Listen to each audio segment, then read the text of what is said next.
Good morning. My name is Alan Wilson.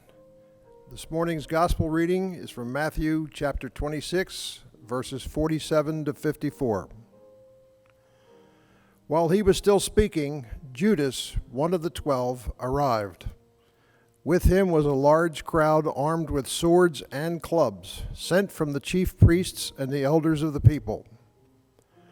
Now the betrayer had arranged a signal with them. "The one I kiss is the man. Arrest him." Going at once to Jesus, Judas said, "Greetings, Rabbi," and kissed him. Jesus replied, "Do what you came for, friend." Then the men stepped forward, seized Jesus, and arrested him. With that, one of Jesus' companions reached for his sword, drew it out, and struck the servant of the high priest, cutting off his ear. "Put your sword back in its place," Jesus said to him, "for all who draw the sword will die by the sword. Do you think I cannot call on my Father, and he will at once put at my disposal more than 12 legions of angels? But how then would the scriptures be fulfilled that say it must happen in this way?"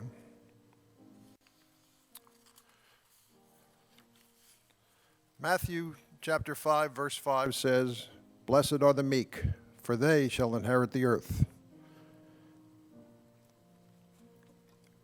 And this is entitled "The Meek." Jesus' entire life was an object lesson in truths he taught. For today's reading, my Bible has the heading, "Betrayal and Arrest of Jesus," but it could easily be entitled, "Jesus Demonstrates Meekness." Meekness is not the same as weakness. A weak person has little power. A meek person has power but decides not to exercise it for his own gain. Jesus clearly had power. He said, "Do you think that I cannot appeal to my Father, and he will at once send me more than 12 legions of angels?"